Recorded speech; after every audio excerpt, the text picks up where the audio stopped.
So this is an update actually to a presentation that I made last year. So last year I actually introduced Janus for the first time. I don't know if everybody here is familiar with Janus or not. I mean, there probably won't be much time to explain what Janus is in general. So I refer to the presentation I made last year for more information.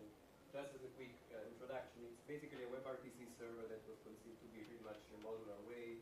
It's all open source. You can get it over GitHub. There are demos and documentations and an active community out there for you to play with. And just to summarize it a bit, we have a WebRTC core that is part of the Janus core itself, and then we have different plugins to handle different things. Specifically, how you can transport the Janus API over different transport protocols actually, and how you actually want to handle the media, so whether you want to use an SFU, an audio bridge, a C plugin, or all of them together within the same applications by doing some combination on the client side. So that's basically what Janus is in a nutshell, and here is a quick link to the slide from last year if you're interested in knowing more. This presentation is more about how you can actually monitor and troubleshoot what is happening within a Janus instance in particular, which is far from trivial, and as the first presentation showed today, it's hard sometimes to find out what's wrong in a WebRTC core for some reason. And for a while, we only had a single way to do that. Specifically, we relied on what we call the admin API, which is basically a request-response kind of protocol, where you basically query Janus with respect to a specific end or a specific peer connection for information, and returns a bit of stuff out there. There is also a blog post where I try to explain a bit more in detail how you can use this information in order to troubleshoot a peer connection. And it's, as you can imagine, it typically works, as you can imagine, as polling protocols. Okay, sorry. Is it okay? I mean, the real stuff is just going to start now, so don't worry. You didn't miss anything. And then it really works just as polling really does. So at any time during the peer connection, you can ask Janus for information. It will return a snapshot of whatever is happening in there. So how many packets were sent, what's the current state of ICE, DTLS, all those kind of things. And if you are familiar enough with all those things, you can have a look at those snapshots, maybe one or more snapshots in time to figure out what's going wrong, which of course is far from the ideal solution. I mean, this is just a quick view of how this information is returned. So it's split in different parts so that you can actually study different bases of what's happening. What would be more interesting is a kind of an asynchronous approach. So something where you actually, Janus notifies you in real time about whatever is happening, either within the core or within different plugins, which is actually what we started working on some time ago. And we call them event handlers. So basically all the core plugins can generate events, and there is an internal mechanism within Janus that then broadcasts these events to different new plugins within Janus that can then handle these events in different ways. And so as we'll see later, you can use these plugins for different things. So one plugin may save to a database, or other plugins you may use for different things, and so on. The idea is that it's not the event handlers per se that provide the troubleshooting. They just provide you with the means to actually either integrate with existing platforms or do the stuff yourself in order to do something more creative. And I'll also talk a bit about a sample event handler that we implemented in the meanwhile. And so the idea is that internally it pretty much works this way. So Janus generates an event. There's an event manager within Janus that relays this event to all the plugins that are registered within Janus to receive these events, and then each event can do whatever it needs to do with these events. So one may just format the event to JSON and send it via HTTP to something else for processing, or it may save to database, or it may populate a CDR of some sort, or whatever you need it to do. I mean, it really is up to what you implement in your own plugin there. And there are different types of events that you can generate and subscribe to, really pretty much depending on what you want to troubleshoot. So if it's just session-related stuff, or if it's anything related to the WebRTC setup, or statistics in real time and things like this, we'll see a brief example of this in a minute. And the idea is, of course, that each of those events, which of course presents you a partial view of what is happening, can then be used together with other events in order to correlate and have a better picture of whatever is happening also, let's say, within the context of a conference rather than a single peer connection, just to make a simple example. And to make this easier also to integrate with other platforms, we started writing a single event handler for the moment, which is the only event handler that is currently available. Hopefully this will change in the future. And this event handler does nothing more than getting an event that Janus originates, format it to JSON, and then shoot it out via HTTP to an external backend, so that in this external backend you can do some fancy stuff with it. And so it is a bit more smarter than that, so we can aggregate events so that you do not shoot a single message per event and something like this, some basic retransmission mechanism or authentication and so on, but really it's nothing more than that in principle.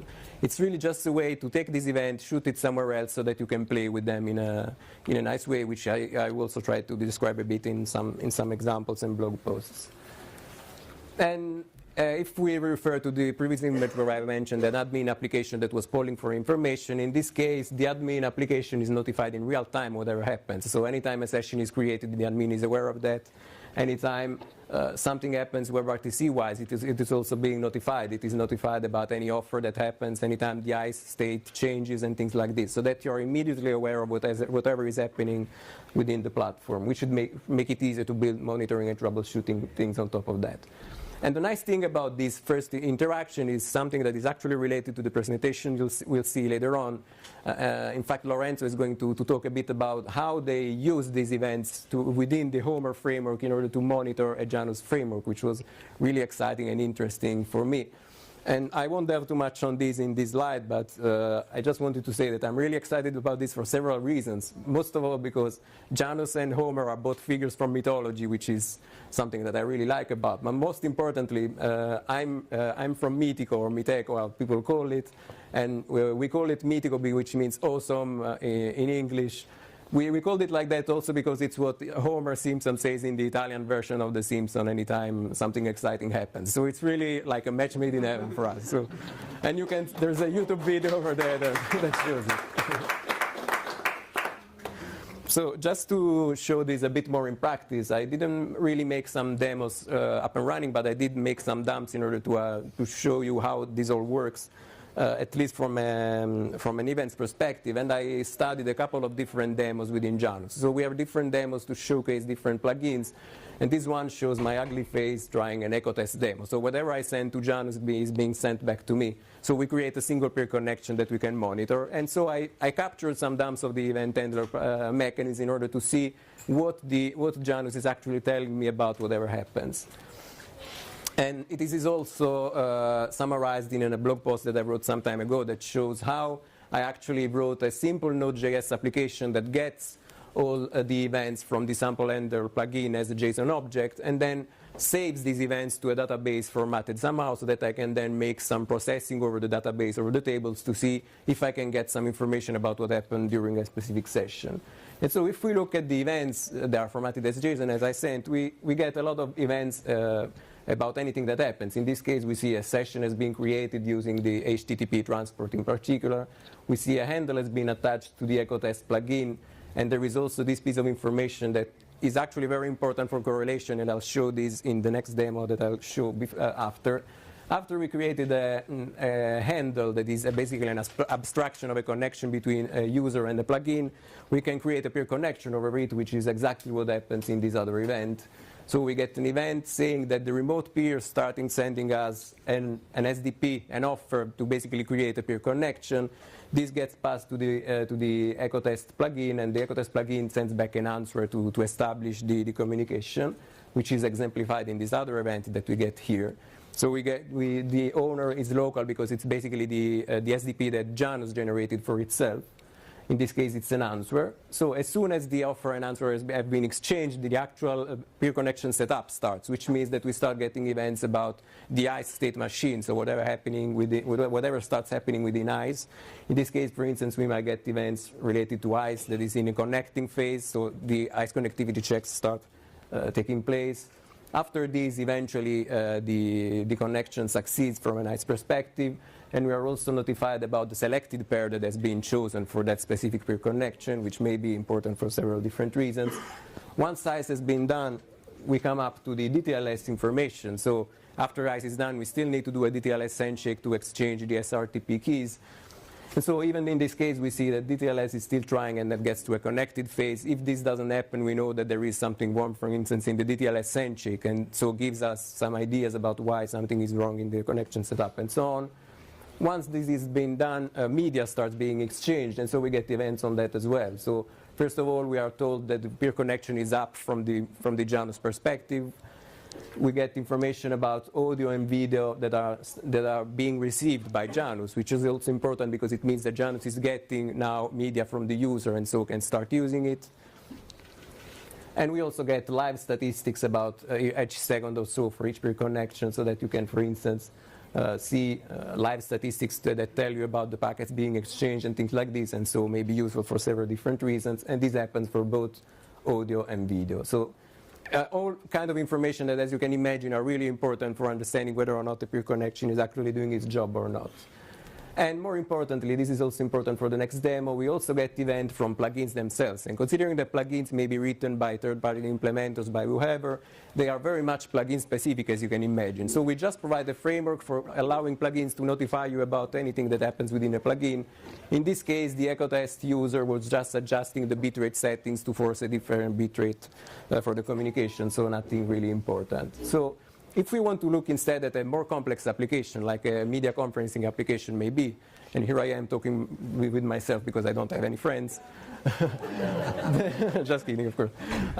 This is also explained in another blog post where I tried to explain a bit how things work. In this case, we were more interested in knowing whether or not we can figure out the relationship between peer connections belonging to different users. First of all, if we are able to associate peer connections belonging to the same users to a specific user, and if we are able to reconstruct the topology of a video room, so who is subscribed to who is publishing, and things like this, which is basically what the next dump tries to provide. So I will not go through the same session or WebRTC event. We assume that everything is fine in that sense. We focus instead of the plugins generated by the video room plugin, which give us some context about what the video room does with the subscriptions in principle. So in this case, we see that this session handle combination has a participant joined. In this case, it's called Ciccio. Ciccio is one of the users I always use in my demos. He has a specific ID in the room 1234, so I know that this handle is being used to publish the contribution by Ciccio in the room. At the same time, Pippo instead is using those session and handle combination to publish his own contribution in the room. And then we see different events related to subscriptions. Instead, we see another handle being used to subscribe. In this case, this is subscribed to feed 83 something, that